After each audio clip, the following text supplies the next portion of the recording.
Please আমার প্রশ্নটা নেবেন দয়া করে। আমার সাথে একজনের সম্পর্ক ছিল 7 বছর, সে বিয়ে করে, সব সম্পর্কের প্রশ্ন দেখা যাচ্ছে। 7 বছর সে বিয়ে করে নিয়েছে আমাকে না জানায়। আমার সাথে তার তেমন কোনো ঘনিষ্ঠ সম্পর্ক ছিল না। আমি মাফ চাইছি, তাও নিজে আমার বারবার তার কথা মনে আসে। আমি মুভ অন করতে পারছি না কোনোভাবেই, পড়াশোনাও হচ্ছে না আমার। আমি আমার লাইফ ঠিক করব কিভাবে? মেন্টালি সিক হয়ে যাচ্ছি। যারা এরকম অনেকেই প্রশ্ন করেন, যদি এরকম কারোর ছ্যাঁকা খাওয়ার রেকর্ড থাকে, তাদেরকে আমি বিনয়ের সাথে বলবো, যাকে আপনি ভুলতে পারছেন না, আপনার এই সরলতা দেখে আমার করুণা হয়, আমার মায়া হয়। কেন করুণা হয়, কেন মায়া হয়? কারণ যে আপনাকে ছাড়া আরেকজনের সাথে বিবাহ করে সুন্দর জীবন যাপন করছে, আপনি তাকে ভুলতে পারা উচিত। কারণ আপনার যাকে প্রয়োজন হয় নাই, এটা জানার পর আপনার বোঝা উচিত যে আপনি ভুল জায়গায় ছিলেন। এখন আপনি, সে যদি একটা বিয়ে করে সুখী থাকে, আপনি ছেলে হয়ে থাকলে আপনার সামর্থ্য থাকলে 4টা বিয়ে একসাথে করা উচিত, যাতে তার কাছে প্রমাণ করা যায় যে তুমি যদি আমার ছাড়া সুখী থাকতে পারো, তোমার চাইতে আমি বেশি সুখী আরো। এটা হলো বেটাগিরি। আর আদা বেটাগিরি হলো আপনি যেটা বললেন, আপনার মন খারাপ, আপনি কান্নাকাটি করছেন। কেন আপনি কান্নাকাটি করবেন? আপনার কিসে দুর্বলতা আছে? আপনার তো দুর্বলতা নেই, কেন কান্নাকাটি করবেন? হারাম সম্পর্ক থেকে আল্লাহ তাআলা উদ্ধার করেছেন, সামহাও যেভাবে হোক দুজনের পথ দুইটা হয়ে গেছে, আল্লাহর কাছে শুকর আদায় করেন এবং শুদ্ধতার পথে ফিরে আসেন। আর এগুলো যৌবনের ভ্রম, একটা সময় খুব খারাপ খারাপ লাগে, এগুলো দেখবেন একসময় নিজেরই হাসি পাবে, যখন ছেলে মেয়ে হয়ে যাবে বড়, তখন দেখবেন আরে কত পাগলামি ছাগলামি জীবনে করেছি। প্রায় 6 মাস যাবৎ বিয়ের জন্য মেয়ে খুঁজছি, যে মেয়েকেই পছন্দ হয় তার খোঁজ নিয়ে জানা যায় তার অতীতে কোনো ছেলের সাথে রিলেশন ছিল এবং বেহায়াপনায় লিপ্ত ছিল।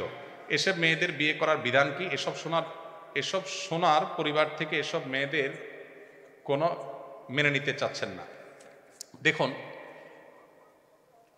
যদি কেউ কারোর জীবনে ভুল পথে থাকেন এবং তিনি সেখান থেকে ফিরে আসেন, ছেলে হোক মেয়ে হোক, যে কারোর জীবনে এরকম বিপদগামিতার পথে যাওয়ার রেকর্ড থাকতে পারে, তিনি যদি ফিরে আসেন, মন থেকে যদি তিনি ফিরে আসেন, ইসলামী শরিয়ার দৃষ্টিকোণ থেকে তাকে বিবাহ করতে কোনো বাধা নেই, তিনি যদি নিজেকে পরিবর্তন করেন। কারণ আত-তাইবু মিনায যামবি কামা লা যামবা লাহু, নবী সাল্লাল্লাহু আলাইহি ওয়াসাল্লাম বলেছেন, কেউ অপরাধ করার পর যদি ফিরে আসেন আর তিনি যাবেন না, অনুতপ্ত হয়ে নিজেকে ভৎসনা করেন, তাহলে তার অপরাধ যেন নাই হয়ে যায়, আল্লাহ তাআলা মাফ করে দেন। সো সেটাকে আপনি ক্ষমা করে আপনি যদি তাকে বিবাহ করেন, তাহলে সেটা আপনার জন্য হালাল।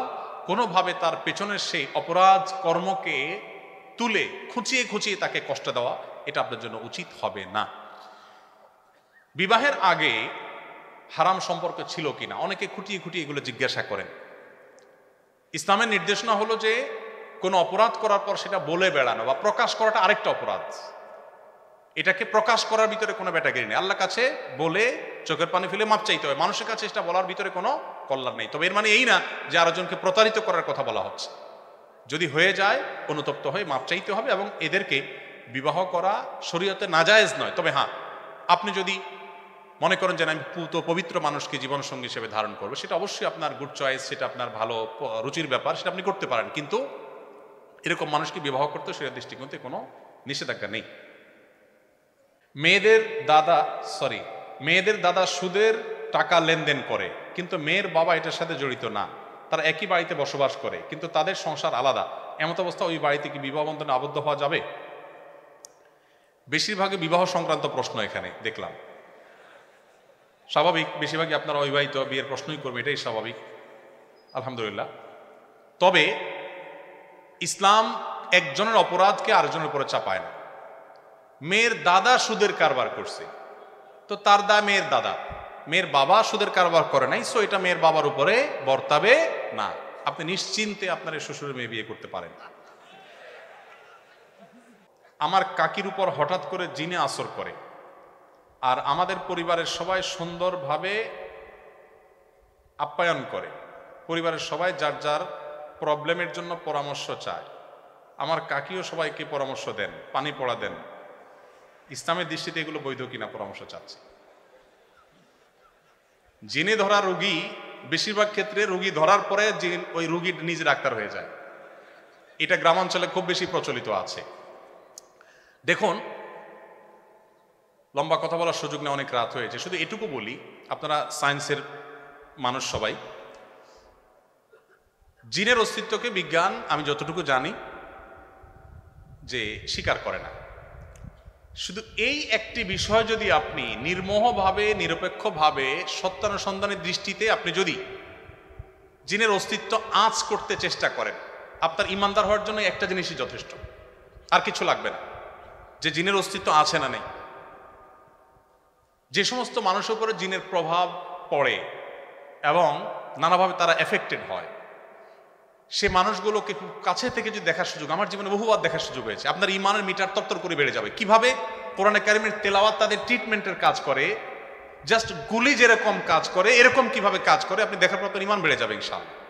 কিন্তু এখানে অন্য একটা কাহিনী হলো, মানসিক রোগীকে জিনের রোগী বানায়া ব্যবসা করার একটা প্রবণতা, টেন্ডেন্সি আছে।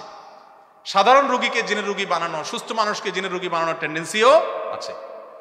এই কবিরাজের ব্যবসা করা মানুষজন যারা আছে, তাদের কাছে যদি আপনার 50 বছর আগে মারা যাওয়া দাদা সম্পর্কে জিজ্ঞাসা করেন যে ওনাকে একটু দেখেন তো, তারা অনেক সময় গায়েবীভাবে দেখে এর জিনে ধরছে কিনা, জাদু করছে কিনা, তো বলবে যে হায় হায় শেষ করে ফেলছে, আর কিছুদিন হলে এসে মারা যাবে, পরে সে 50 বছর আগে মারা গেছে। তো এরকম বাটপারি চিটারির কারণে আমরা অনেকে বিষয়টাকে গুলিয়ে ফেলেছি। জিনে মানুষকে ক্ষতিগ্রস্ত করতে পারে, প্রভাব সৃষ্টি হয়, এটা অস্বীকার করবার কোনো উপায় নেই। যে কোনো এক মেডিকেল কলেজের একজন প্রিন্সিপাল, স্বনামধন্য ব্যক্তি, তিনি আমার অফিসে এসেছিলেন এই ইস্যুতে, লম্বা চড়া কথা হয়েছে, তিনি তার এক্সপিরিয়েন্সের কথা জানালেন, আমার ইমান আরো বেড়ে গেল।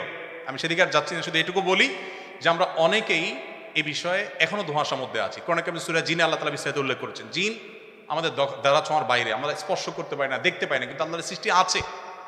সায়েন্স বিজ্ঞান হয়তো 100 বছর পরে স্বীকার করবে, 200 বছর পরে হয়তো আবিষ্কার করবে, হয়তো করবে না, কিন্তু আল্লাহ যা বলেছেন সেটি শুধুমাত্র সত্য নয়, বরং আপনি অনুভব করতে পারেন এমন সত্য, শুধু একটু চোখ কান খুললেই হবে। বাট এই যে যেমনে সেমনে জিনের ট্রিটমেন্ট করা, এগুলা শরিয়া সিদ্ধ কোনো পদ্ধতি নয়। কোরআনে কারিমের আয়াত পড়ে, আপনার চাচি কি পড়েন কি করেন আমি জানি না, সেজন্য আমি এখানে জাজমেন্টাল কমেন্টে গেলাম না। তবে অনেকে জিনে ধরা রোগী জিন থেকে বিভিন্ন পলিসি নিয়ে সেগুলো অ্যাপ্লাই করে ট্রিটমেন্ট করেন। জিন থেকে এভাবে সরাসরি সহযোগিতা নিয়ে ট্রিটমেন্ট করা শরীয়তে জায়েজ নাই। জায়েজ হবে কোরআন আয়াত পড়ে আপনি ফু দিবেন, ট্রিটমেন্ট করবেন, রুকিয়া শারঈয়া যেটাকে বলা হয়, এটা আপনি করতে পারেন। এ সম্পর্কে ডিটেল আপনি অনেক বই পুস্তক আছে, পড়লে পাবেন। মাঝে মাঝে কোনো ইবাদতে মন বসে না, নামাজ কোরআনে মনোযোগ আসে না, তখন কি করা উচিত? মনোযোগ না আসার অনেক কারণ, এর ভিতরে সবচেয়ে বড় কারণ হলো আমাদের সোশ্যাল মিডিয়ার আসক্তি। আমাদের ডাক্তার নাবিল ভাই এক্ষেত্রে অনেক ভালো বলেন, মাশাআল্লাহ। আমি তো টিপিক্যাল হুজুর মানুষ, আমি হুজুরি ওয়াজ করব, আপনাদের সাদা মাঠা কথা বলবো। উনি সায়েন্সের ছাত্র, তিনি সায়েন্স দিয়ে সুন্দর করে বোঝান। ওনাকে বিভিন্ন সময় ফোন টোন করি আমি, কখনো ফোনে পাওয়ার কোনো পথ নাই। উনি দিনে একটা সময় মোবাইল খোলেন, ওই এক সময় সব কিছু দেখেন বা ধরেন। সেদিন ঢাকা মেডিকেল কলেজে সিরাজ সেমিনারে স্বাধীনতা পদকপ্রাপ্ত ডাক্তার কিডনির কি যেন স্যারের নাম, কামরুল ইসলাম স্যার সম্ভবত, ওনার সাথে একই সেমিনারে ছিলাম। তো উনি বলছেন স্টুডেন্টদেরকে যে দেখো, আমার কোনো স্মার্টফোন নাই বাবারা, আমি একটা বাটন ফোন চালাই। তোমাদের কি মনে হয় যে এখনকার জ্ঞানে বিজ্ঞানে তোমাদের চাইতে আমি খুব বেশি পিছিয়ে আছি? তো আমাদের ইবাদতে মনোযোগ না থাকার অন্যতম কারণ হলো এ আসক্তি। আমি বিভিন্ন সময় বলি, আজও আপনাদেরকে বলছি, আমার এই ফোনে ফেসবুক বা ইউটিউবের অ্যাপ নাই, অথচ আপনারা অনেকে আমাকে ফেসবুক হুজুর হিসাবে জানেন, আপনারা অনেকে আমাকে ইউটিউব হুজুর হিসাবে জানেন, কিন্তু আমার মোবাইলে ফেসবুক বা ইউটিউবের অ্যাপ নাই। কখনো বিশেষ প্রয়োজন হলে, ইমার্জেন্সি লাগলে ডাউনলোড করে কাজ সেরে সাথে সাথে আবার আনইনস্টল করে ফেলি, আমি ইনস্টল করে সাথে সাথে আবার আনইনস্টল করে ফেলি। তো ইবাদতে মনোযোগ নষ্ট হওয়ার জন্য সবচেয়ে বেশি দায় এইটা। এর পাশাপাশি আমাদের গুনাহগুলো আমাদের মনোযোগ নষ্ট করে দেয়। সেজন্য তাকওয়া এবং গুনাহমুক্ত পরিবেশ আমাদের জন্য খুব বেশি গুরুত্বপূর্ণ। পরিবার থেকে দূরে থাকার কারণে সফরে মাহরাম নিয়ে যাওয়া যায় না, এক্ষেত্রে করণীয় কি? যে সমস্ত বোনরা পড়াশোনা করেন, নিজের বাড়ি থেকে অনেক দূরে আসেন, ইসলাম শরিয়ার নির্দেশনা হলো পড়াশোনা শুধু নয়, যে কোনো কাজে আপনি যাবেন, যদি আপনি দূরে যান, সফরের দূরত্বে যান, 75 কিলোমিটার বা আরো কম, আরো বেশি পথ যদি আপনি পার হন, তাহলে সেক্ষেত্রে আপনার কোনো মাহরাম পুরুষ সাথে থাকতে হবে। কেন মাহরাম পুরুষ থাকতে হবে? এটা আপনার প্রাইভেসি রক্ষার জন্য, যাতে করে আপনি কোনোভাবে ক্ষতিগ্রস্ত না হন, আপনার নিরাপত্তার প্রয়োজন। আপনি যদি বলেন যে না আমার নিরাপত্তা এটা প্রয়োজন নেই, তো আমি বলবো যে একজন নারীও যদি নিগৃহীত হন বা কোনোভাবে জুলুমের শিকার হন, তো শরীয়ত সেই পথটা জানে বন্ধ হয়, সেজন্য বিধান রেখেছি। বিধান মাহরাম সাথে নিয়ে আপনি যেতে পারেন। মাহরাম আপনাকে রেখে আসলো হোস্টেলে, এরপরে মাহরাম চলে আসলো, আপনি পড়াশোনা করছেন, পর্দা পুশিদার মধ্যে থেকে যদি করতে পারেন, শরীয়ত সেখানে কোনো বাদ সাধে না, আপনার জন্য সেই স্বাধীনতা শরীয়ত দিয়েছে। কিন্তু সফরের দূরত্ব যদি হয় তাহলে মাহরাম আপনার সাথে যেতে হবে, যদি না যায় তাহলে আপনি গুনাহগার হবেন। মাহরামের যে তালিকা সেটা খুব দীর্ঘ, শুধু বাবা আর ভাই না, অতএব যে কোনো মাহরাম আপনার সাথে যেতে পারেন। অবশ্য বিশেষ বিবেচনায় মহিলাদের অন্যান্য মহিলাদের সাথে যদি যায়, সেখানে নিরাপত্তার কোনো সমস্যা হলে অন্য মেয়েরা তাকে ধরতে পারবে, এরকম পরিস্থিতি তৈরি হলে ক্ষেত্র বিশেষে অনেক ওলামা ইকরাম ফতোয়া দিয়েছেন যে সেটা করা যাবে। মাহরাম নাই অন্যান্য মেয়েদের সাথে যদি সহযাত্রী হয়ে যান, এটা স্পেশাল এবং বিশেষ বিশেষ ক্ষেত্রে। আমি ইতিকাফে বসার নিয়ত বা মানত করেছিলাম, কিন্তু যদি না মানি তাহলে কোনো ক্ষতি হবে কিনা? ইতিকাফে বসার যদি মানত করেন যে আল্লাহ এই কাজটা হলে আমি ইতিকাফ করব, তাহলে ইতিকাফটাকে করতে হবে যদি সেই কাজটা হয়ে যায়। কারণ মানত করে ফেললে যদি লিগ্যাল এবং বৈধ মানত হয় সেটা পূরণ করা ওয়াজিব হয়। এরপর প্রশ্ন হলো,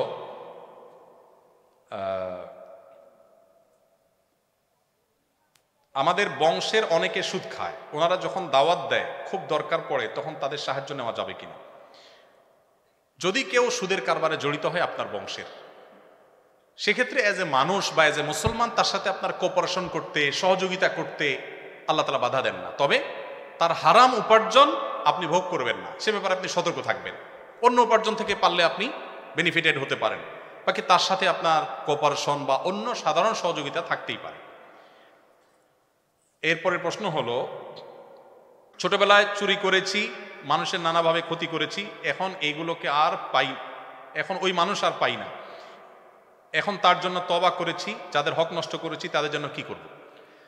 এটা খুব ডেঞ্জারাস একটা বিষয়, যে ছোটবেলায় কারোর হক নষ্ট করেছেন বা বড় হওয়ার পর নষ্ট করেছেন, এরপর তারা খুঁজে পাচ্ছেন না, কি করবেন? তার পক্ষ থেকে যে পরিমাণ ক্ষয়ক্ষতি হয়েছে তারা যদি পাওয়ার কোনো স্কোপ না থাকে, তার পক্ষ থেকে কোনো গরিবকে দান করে দিবেন, ইনশাআল্লাহ আপনি দায়মুক্ত হবেন। তবে যদি কারোর সম্মানহানি করেন, ফিজিক্যালি কাউকে অ্যাটাক করে থাকেন, আপনারা ছাত্র মানুষ, রক্ত গরম থাকে, জেনজি প্রজন্মের মানুষ, রিকশাওয়ালার সাথে চুন থেকে নুন খসছে, দিছেন কষায় একটা, মাস্তানি করে বসলেন, বেচারা অপরাধটা ছিল 100 ওজনের, আপনার শাস্তি হয়েছে 200 ওজনের। কিয়ামতের দিন এই লোক দাঁড়ায় যাবে আল্লাহর কাছে, আপনাকে আসামি হিসাবে দাঁড় করানো হবে, আপনার বিচার হবে। দুনিয়াতে এই লোককে আপনি আর হয়তো কোনোদিন খুঁজে পাবেন না, এটা খুব ডেঞ্জারাস। এই জন্য নবী সাল্লাল্লাহু আলাইহি ওয়াসাল্লাম বলেছেন, তোমাদেরকে কি আমি বলে দিব না সবচেয়ে বড় ভিখারিকে? সাহাবীরা বলছেন, ভিখারি তো আমরা মনে করি যার টাকা পয়সা নাই।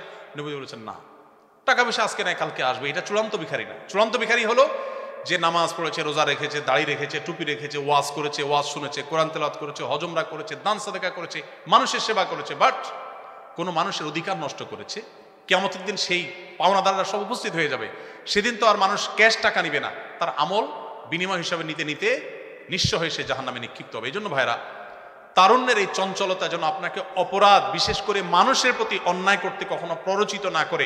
আপনি নেকামল করতে পারেন আর না পারেন, আপনি ওয়াজ শুনতে পারেন আর না পারেন, আপনি জিকির আজকার করতে পারেন আর না পারেন, নফল নামাজ পড়তে পারেন আর না পারেন, দান সাদকা করতে পারেন আর না পারেন, হজ উমরা করতে পারেন আর না পারেন, আল্লাহর হস্তে কোনো মানুষের অধিকার নষ্ট বা খর্ব করবেন না। এই চেতনা যদি আপনার ভিতরে ধরে রাখতে পারেন, জান্নাতের পথ ইনশাআল্লাহ সুগম এবং সহজ। আমরা সালাত আদায় করার সময় যে সূরা পড়ি, সেখানে কি প্রতি রাকাতে কোরআন শরীফের ক্রমানুসারে সূরা পড়তে হবে? যদি তাই হয় তবে এশার নামাজ, বিতির নামাজে কোন সূরা পাঠ করা উত্তম হবে? জি, ক্রমানুসার মেনটেন করা এটা সুন্নাত। এবং এশা হোক আর বিতির হোক, আপনি ডান দিক থেকে বাম দিকে, অর্থাৎ উপর থেকে নিচে, আলাম তারা, লিলাফে, আরাইতাল্লাদি, এভাবে আস্তে আস্তে নিচের দিকে যাবেন, উল্টা যাবেন না। যদি কখনো প্রথম রাকাতে শেষ সূরা পড়ে বসেন, সূরা নাস পড়ে বসছেন প্রথম রাকাত, তাহলে এবার এরপরে তো আর সূরা নাই, তখন কি করবেন? অ্যাক্সিডেন্টলি এরকম যদি করেন নামাজ হয়ে যাবে, কোনো অসুবিধা নেই। ইচ্ছাকৃত এরকম করাটা মাকরুহ, অনিচ্ছাকৃতভাবে হয়ে গেলে কোনো অসুবিধা নেই। আপনি দ্বিতীয় রাকাতে সূরায়ে ইখলাস বা সূরায়ে ফালাক পড়লে কোনো অসুবিধা নেই, নামাজ হয়ে যাবে। আমার পরিবার আর্থিকভাবে অসচ্ছল, তারা আমার দিকে তাকায় আছে, আমি কি এখন নিজের জীবন সুন্দর করার জন্য আরো পড়াশোনা করব, নাকি তাদের আর্থিক সাপোর্ট দেওয়ার জন্য চাকরি করব? আমি অনেক ডিপ্রেশনে আছি হুজুর। যে ভাই প্রশ্নটি করেছেন তাকে বলতে চাই, এটা আসলে ভ্যারি করবে পরিবারের অবস্থার উপরে। যদি এমন হয় যে আপনি একমাত্র ব্যক্তি যে পরিবারের এফোর্ট দেওয়ার মতো ফিনান্সিয়াল এবং আপনি যদি উপার্জন না করেন তাহলে পরিবার না খেয়ে মারা যাবে, দুঃসহ দিনাতিপাত করবে, বাবা মার মানবেতর কষ্ট হবে। তাহলে আপনার জন্য ইসলামী শরিয়াত দৃষ্টিকোণে আপনার পড়াশোনা করে কেরিয়ার বিল্ড আপ করার চাইতে উপার্জন করে তাদের জীবন রক্ষা করা বেশি গুরুত্বপূর্ণ। এটা হলো যদি এই পর্যায়ে হয়। যদি ব্যাপারটা এরকম হয় যে না, তারা মোটামুটি জীবন ধারণ করতে পারছে, আমি বরং পড়াশোনা করলে তাদেরই আরো ভালো করে জীবন যাপন করার সুযোগ আসবে, তাহলে আপনি পড়াশোনা কন্টিনিউ করাটাই বেশি গুরুত্বপূর্ণ হবে। এটা ভ্যারি করবে। এই জন্য সবচেয়ে ভালো হয় আপনি ভালো দক্ষ কোনো আলেমের কাছে আপনার পুরো অবস্থা বর্ণনা করে তারপর আপনি সমাধান নেবেন। তবে এক্ষেত্রে পড়াশোনা ছেড়ে দেওয়া এটা কোনো আবশ্যক বা জরুরি না। পড়াশোনা কন্টিনিউ করেও আপনি তাদের একান্ত প্রয়োজনীয় ভরণ পোষণ, জানাহাল নয় জীবন ধারণ করার জন্য সে ব্যবস্থা করতে পারেন। আমি যখন বাংলাদেশের সবচেয়ে বড় মাদ্রাসা হাটাজারি মাদ্রাসার ছাত্র, তখন আমার বাবার জীবনে একটা বিপদ নেমে আসে। তিনি ব্যবসা করতেন, হঠাৎ করে এমনভাবে একটি আঘাত পেয়েছেন ব্যবসায়িকভাবে যে একবার নিঃস্ব হয়ে গেছে, বহু টাকা দেনা হয়ে গেছে এবং এতটা ডিপ্রেসড হয়ে গেছেন তিনি কোনো কাজ করতে পারছিলেন না। আমি তখন ছোট মানুষ ছিলাম, অনেক বেশি বুঝতাম যে তা না, আল্লাহ তাআলা কমন সেন্স দিয়েছেন, সেটা দিয়ে আমি চিন্তা করলাম সবাই হাটহাজারী মাদ্রাসা ভর্তি হওয়ার জন্য স্ট্রাগল করে, বড় মাদ্রাসা ভর্তি হওয়ার জন্য চেষ্টা করে, আমি অলরেডি সেখানে অ্যাডমিট আছি, ভর্তি আছি। আমি তখন সিদ্ধান্ত চেঞ্জ করে সেই মাদ্রাসা ছেড়ে যশোরের একটা মফস্বলের মাদ্রাসায়, অর্থাৎ জেলা পর্যায়ে একটা মাদ্রাসা দরনে মাসায় গিয়ে ভর্তি হলাম, যেটা সাধারণত কেউ করবে না, সেটা করলাম। অর্থাৎ ঢাকা ইউনিভার্সিটি ছেড়ে জেলা পর্যায়ের কোনো একটা কলেজে যা ভর্তি হলাম, এরকম একটা পর্যায়ে ভর্তি হয়ে যশোর যুব প্রশিক্ষণ কেন্দ্র এখনো আছে, সেখানে আমি ইমামতির দায়িত্ব নিলাম। ৬০০ টাকা মাসে বেতন আমার। এই টাকা প্রতি মাসে বাবার হাতে তুলে দিতাম। একটা বাইসাইকেল সেখানকার একজন সিনিয়র ইনস্ট্রাক্টর ছিলেন জামালপুরের, তিনি আমাকে কিনে দিলেন মাদ্রাসা আসা যাওয়ার জন্য। ওখানে ৫ ওয়াক্ত ইমামতি করি, মানুষকে কোরআন শরীফ পড়াই এবং এর মধ্য দিয়ে আমি আমার পড়াশোনা চালাই। আবার মাঝে বাবার সংসার চলার জন্য মাসে ৬০০ টাকা দিই। আমার মনে পড়ে ৪ বছর আমি ইমামতি করেছি, এই ৪ বছরে ৪৮ মাসে কখনো ৬০০ থেকে ৬ টাকা আমি কেটে রাখি নাই। ৬০০ টাকার সম্পূর্ণটুকু বাবার সংসারে দিয়েছি। এই ৬০০ টাকা পরিপূর্ণ বাবার হাতে তুলে দিয়ে বাবাকে হেল্প করার চেষ্টা করেছি। আমার ৬০০ টাকা তার হয়তো একটু উপকার হইলেও হবে, সেই জায়গা থেকে আমি চেষ্টা করেছি। আমি নিজে কখনো শখ করে কোনো কিছুই করি নাই, ৬ টাকাও কখনো রাখিনি। নিজের একান্ত কিছু প্রয়োজন হলে সেটা বাবার কাছে আলাদা চেয়ে নিয়েছি, ভিন্ন বিষয়। এভাবে করে আমি আমার ৪টি বছর কাটিয়েছি এবং কয়েক কিলোমিটার বাইসাইকেল চালিয়ে প্রতিদিন ক্লাস করা, ক্লাস পরবর্তী কোচিং টাইপ যে মাদ্রাসায় তাকরার হয়ে থাকে সেটা করাই সব করতাম। ইমামতি ৫ ওয়াক্ত করা, কোরআন শরীফ পড়ানো, সব একসাথে এট এ টাইম কন্টিনিউ করতাম। আলহামদুলিল্লাহ, এই সকল চাপ নেওয়া সত্ত্বেও সারা দেশে মাদ্রাসা শিক্ষা বোর্ডের অধীনে 10 stand, 3rd stand, 2nd stand এবং 1st, এই সবগুলোর গৌরব এক একটা ক্লাসে আল্লাহ তাআলা আমাকে অর্জন করার তৌফিক দিয়েছে। আমি গর্ব করছি না, শুকরিয়া আদায় করছি। আপনাদের সাথে শেয়ার করার উদ্দেশ্য হলো, চাইলেই আমরা একটু টিউশনি করে, একটু কষ্ট করে, একটু পরিশ্রম করলে আমাদের পরিবারের পাশে আমরা দাঁড়াতে পারি। শুধুমাত্র অহেতুক সময় নষ্ট করে সিরিয়াসনেস যদি আনতে পারি, পড়াশোনা চালানোর পাশাপাশি আমরা চাইলে অনেক কিছু করা সম্ভব। আজকাল আমাদের তরুণদের মধ্যে এই প্রচেষ্টাটার প্রচন্ড ঘাটতি দেখা যায়, তারা এই চেষ্টা করতে রাজি না। আপনি যদি চেষ্টা করেন, আমার মনে হয় আপনার সমন্বয় করা কঠিন হবে না। আমরা সবাই জানি যে এই বিশ্ব জগতে মালিক আল্লাহ, তিনি চাইলে সবকিছু করতে পারেন। এমনকি বলে দিয়েছেন কিয়ামতের দিন আমাদের হিসাব নেবেন। তাহলে আমার প্রশ্ন হলো, যদি আল্লাহর বিষয়ে সবকিছু জানি এবং সত্যি প্রকৃতভাবে আল্লাহকে বিশ্বাস করি, তাহলে তার আদেশ অমান্য কেন করি? আমার মনে হয় যদি সত্যি আমি আল্লাহকে বিশ্বাস করতাম, তাহলে আমি কখনোই তার আদেশ অমান্য করতাম না। সুতরাং এখানে আমার ঈমান প্রশ্নবিদ্ধ হচ্ছে। আর যদি বিশ্বাস করার পর অমান্য করি, তাহলে আমার আর ইবলিস শয়তানের মধ্যে পার্থক্য খুঁজে পাচ্ছি না। এই প্রশ্ন যিনি করেছেন, আমি তাকে বলতে চাই, বিষয়টাকে এত সহজে কনক্লুশনে নিয়ে আসার কোনো সুযোগ নেই। কেন? আমরা বিশ্বাস করি যে আমি যদি রাষ্ট্রের কোনো আইন অমান্য করি, তাহলে আমাকে শাস্তি পেতে হবে। এটা জানার পরও আমরা কি আইন অমান্য করি না? আমাদের এই আইন অমান্য করাটা কি এইটা প্রমাণ করে যে আমি আসলে রাষ্ট্রের আইন বলে কিছু আছে যেটাকে বিশ্বাস করি না? ব্যাপারটা কি তাই? ঠিক একইভাবে যদি কেউ আল্লাহর প্রতি বিশ্বাস রাখা সত্ত্বেও তিনি অপরাধে গুনাহে লিপ্ত হন, আল্লাহর অবাধ্য হন, তার মানে হলো আল্লাহর প্রতি বিশ্বাসে তার উইক আছে, দুর্বল আছে। এটা তিনি বেঈমান হয় না। এর ফলে পৃথিবীতে একটা সম্প্রদায় আছে যারা মনে করে কোনো মানুষ যদি মুসলমান হওয়ার পর কোনো অপরাধে লিপ্ত হয় সে ইসলাম থেকে খারিজ হয়ে যায়। এটা তাদের সেই চরমপন্থী যারা, তাদের বিশ্বাস বা আকিদা। এটা আহলে সুন্নাত জামা বা সত্যপন্থীদের, কোরআন সুন্নাহর অনুসারীদের আকিদা নয়। আমরা বিশ্বাস করি কোনো মুসলমান তিনি নিজে আল্লাহর প্রতি বিশ্বাস থাকা সত্ত্বেও যদি অপরাধ কর্মে লিপ্ত হন তাহলে তার মুসলমানিত্বটা দুর্বল, তার বিশ্বাসটা উইক, জাস্ট এইটুকু। এই লোকটা ইসলাম থেকে খারিজ হওয়া এত সহজ নয়। মানুষকে ইসলাম থেকে খারিজ করার আগে বহুবার ভাবতে হবে আমাদের। ছেলেদের উপর একটা মেয়ের দায়িত্ব, তাই মেয়েদের চাকরি করাটা উচিত না, এতে পর্দা সঠিকভাবে পালন করা হয় না। কিন্তু পরিবারের দায়িত্ব যদি মেয়ের উপরে থাকে তখন মেয়ে কি করবে? ছেলেদেরকে আল্লাহ তাআলা দায়িত্ব রেখে দিয়েছেন যে ছেলেরা উপায় উপার্জন করে কামাই করে সংসার চালাবে। পশ্চিমাদের লাইফস্টাইল অবশ্য ভিন্ন। তাদের সিস্টেম হলো ছেলে মেয়ে দুইটাই চাকরি করবে, বাসা ভাড়া দুইজনে হাফ হাফ শেয়ার করবে, রান্না বাড়া বাজার সদার সব হাফ হাফ শেয়ার করবে। তাদের এই আইডিয়া তারা এক্সপেরিমেন্ট করেছে, প্রতিষ্ঠিত আছে, কিন্তু তারা সুখী নেই, সংসারগুলোর অবস্থা ভয়াবহ। আমরা যারা এদিকে আছি তারা আলহামদুলিল্লাহ সেই তুলনায়, অর্থাৎ এই অঞ্চলের শুধু মুসলমানরা, এই অঞ্চলের হিন্দু মুসলমানরা সবাই ওই দিক থেকে তাদের চাইতে আলহামদুলিল্লাহ ভালো অবস্থানে আছে। তো এই ক্ষেত্রে আমি বলবো ছেলে উপার্জন করবে। কোনো মেয়ে যদি এরকম পরিস্থিতিতে পড়ে যে তার সংসার চালাবার জন্য তিনি ছাড়া আর কেউ নাই, শরীয়ত তাকে ঘরে বসে না খেয়ে মরে যেতে বলে না। তিনি অবশ্যই শরিয়া স্বীকৃত পদ্ধতিতে তিনি ব্যবসা করতে পারেন। তিনি চাইলে পর্দার মধ্যে থেকে যদি চাকরি করার মতো কোনো স্কোপ থাকে সেটা করতে পারেন। আসুন্নাহ ফাউন্ডেশন থেকে আমরা এই ধরনের বোনদের জন্য আমাদের দেশের জাতীয় দক্ষতা উন্নয়ন কর্তৃপক্ষের অনুমোদন নিয়ে, লাইসেন্স নিয়ে আমরা একটা প্রতিষ্ঠান করেছি আসুন্নাহ স্কিল ডেভেলপমেন্ট ইনস্টিটিউটের অধীনে। আমাদের প্রশিক্ষণ নির্ভর কাজ আমরা প্রচুর পরিমাণে করছি। তার আওতায় আমরা এই ধরনের মেয়েদের যারা অসহায় তাদের জন্য আমরা স্মার্ট টেইলারিং এর কোর্সের ব্যবস্থা করেছি। 3 মাস সম্পূর্ণ আবাসিক কোর্স এবং 80% পর্যন্ত আমরা স্কলারশিপ দিয়ে থাকি। কারণ যদি কোনো টাকা পয়সা না থাকে তাদেরকে আমরা বাকি টাকাটা পকেট থেকে দিয়ে হলেও 100% স্কলারশিপ দিয়ে থাকি। তাদেরকে ট্রেনিং দেওয়ার পর আমরা বলি প্রায় 60,000 টাকার উপাদান বা বিভিন্ন উপকরণ আমরা দিয়ে দিই, সেলাই মেশিন থেকে নিয়ে সুই সুতা এভরিথিং আমরা দিয়ে দিই, দিয়ে বলি আপনি এবার বাসায় চলে যান, প্রোডাক্ট তৈরি করেন আপনার প্রাপ্ত প্রশিক্ষণের আলোকে। সেই প্রোডাক্টগুলো আমি আবার আমাদের ফাউন্ডেশনের বিভিন্ন প্রোগ্রামে স্টল করে তাদের সেই প্রোডাক্টগুলো সেল করে দেই, তারা সমস্ত তাদের টাকাটা তুলে তারা নিয়ে যান। এভাবে আমাদের এই বোনদেরকে স্বাবলম্বী করবার জন্য আমরা ফাউন্ডেশন থেকে কাজ করছি।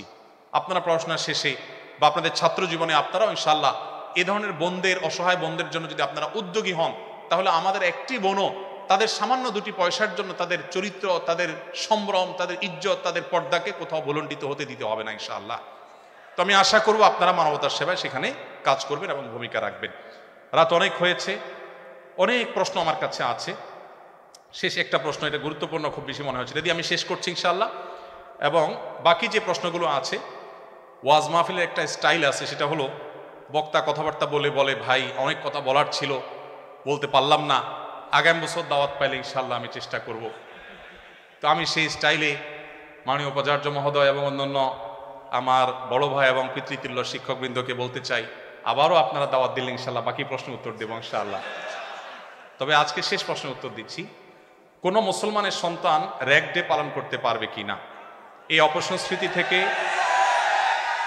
অপসংস্কৃতি থেকে যুব সমাজকে মুক্ত করতে করণীয় কি?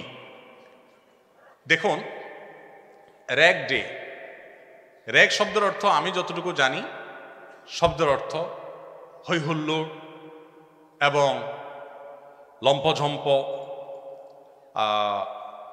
এই টাইপের কার্যক্রম বা এই টাইপের আচরণ, এই হৈহুল্লোড় করা, এটা র্যাগ শব্দের অর্থ আমি যতটুকু জানি। যদিও র্যাগ শব্দের একটা ব্যাখ্যা আরো বড় আছে, রেইজ অ্যান্ড গিভ, এবং আরো বিভিন্ন রকমের ব্যাখ্যা আছে। আফ্রিকাতে যতটুকু জানি শুরু হয়েছে, পশ্চিমা পৃথিবীর একটা রূপ ছিল যে স্টুডেন্টরা একটা দিন ফান্ড রাইজ করে তারা কোনো একটা দাতব্য প্রতিষ্ঠানকে দেয় বা কোনো একটা সেবামূলক কাজের উদ্যোগ নেয়। এটুকু পর্যন্ত প্রশংসনীয় ছিল। আমাদের দেশে র্যাগ ডের যে রূপ সেটি আমরা সবাই জানি। এখানে উল্টো হয়, র্যাগ ডে উপলক্ষে যে চাঁদা ধরা হয় সেটা অনেক অসহায়, অনেক দুস্থ, অনেক গরিব ফ্যামিলির স্টুডেন্টদেরকেও বহন করতে বাধ্য করা হয়। র্যাগ ডে উপলক্ষে সাদা পোশাক আশাক পরে সেখানে যা তা লিখে, সেখানে নোংরা অশ্লীল কথাবার্তা লিখে তাদের চরিত্রকে ধ্বংস করবার যে মহড়া, যে প্রশিক্ষণ, সেটা হাতে কলমে র্যাগডে থেকে নেওয়া হয়ে থাকে। ঠিক একইভাবে ছেলে মেয়েদের অবাধ মেলামেশার মধ্য দিয়ে উচ্ছৃঙ্খলতার সূচনা হয় এখান থেকে। আমরা যে মাদকের বিরুদ্ধে আজ কথা বলছি, এই মাদকের দিকেও মানুষ এই উচ্ছৃঙ্খল লাইফস্টাইল থেকে একটা পর্যায়ে চলে যায়। বিজাতীয় এই সংস্কৃতি যেটি ব্যভিচারকে প্রমোট করে, যেটি অশ্লীলতাকে প্রমোট করে, নোংরা রুচিকে প্রকাশ করে, উচ্ছৃঙ্খলতাকে উস্কে দেয়, সেটি কোনো সভ্য সমাজের কালচার হতে পারে না। ইসলামী শরিয়ার দৃষ্টিকোণ থেকে কোনো মুসলমানের জন্য এই ধরনের আনুষ্ঠানিকতার সাথে ইনভলভ হওয়া জায়েজ নয়। যদি বলেন যে এ থেকে মুক্তির উপায় কি, মুক্তির উপায় হলো কাঁধে কাঁধ মিলিয়ে এ সকল বিজাতীয় অপসংস্কৃতিকে ঝেঁটিয়ে বিদায় করার জন্য সংকল্পবদ্ধ হওয়া। যদি সবাই ঐক্যবদ্ধভাবে চেষ্টা করেন, তাহলে সেক্ষেত্রে অপসংস্কৃতি মুক্ত শিক্ষাঙ্গন গড়ে তোলা এটা সময়ের ব্যাপার। এটার জন্য ঐক্যবদ্ধ থাকা গুরুত্বপূর্ণ, এটার জন্য আমাদের ইমানি চেতনায় শানিত থাকাটা গুরুত্বপূর্ণ, এটার জন্য সিরাতের আলোয় আলোকিত থাকাটা গুরুত্বপূর্ণ। আমি আশা করব আল্লাহ তাআলা আমাদের এই প্রিয় ক্যাম্পাসকে এবং দেশের অন্য সমস্ত শিক্ষা প্রতিষ্ঠানকে এই ধরনের অনাচার থেকে আল্লাহ তাআলা মুক্তি নসিব করবেন। আমরা সুস্থ সংস্কৃতির চর্চা করব, অসুস্থ সংস্কৃতির চর্চা করব না। যেই ছেলে র্যাগ ডেতে সে অশ্লীলতার চর্চা করতে কার্পণ্য করে না বা সে সুযোগ যে পায়, এই ছেলেই আগামীর ধর্ষক হবে, এই ছেলে আগামীর উত্ত্যক্তকারী হবে, এই ছেলে ইফটিজার হবে, এই ছেলেই নানামুখী অপকর্মে লিপ্ত হবে। অতএব এটার পথ এখান থেকে বন্ধ করতে হবে এবং অন্যায়ের দুয়ারগুলো বন্ধ করার জন্য সবাইকে সম্মিলিতভাবে চেষ্টা চালাতে হবে। আমি আশা করব আল্লাহ তাআলা আমাদেরকে সেই তৌফিক দান করেন। জাযাকুমুল্লাহ খাইর। আসসালামু আলাইকুম ওয়া রাহমাতুল্লাহি ওয়া বারাকাতুহু। আমি কায়মনোবাক্যে আপনাদের কাছে ক্ষমা চেয়ে নিচ্ছি যে আমি দীর্ঘায়িত করে ফেলেছি। আমার সামনে আসলে ঘড়ি রাখতে হয়, এটা একটা আমার নিয়ম, বলতে ভুলে গেছিলাম। কারণ আমি যখন কথা বলি প্রশ্ন শেষ হওয়া পর্যন্ত আমার মনে থাকে না। তো একটু দীর্ঘায়িত করার জন্য দুঃখ প্রকাশ করছি। আল্লাহ তাআলা আমাদের সবাইকে বলা কথাগুলো উপর আমল করার তৌফিক দান করুন। আমি আপনাদের করতে হবে, আপনারা করতে হবে।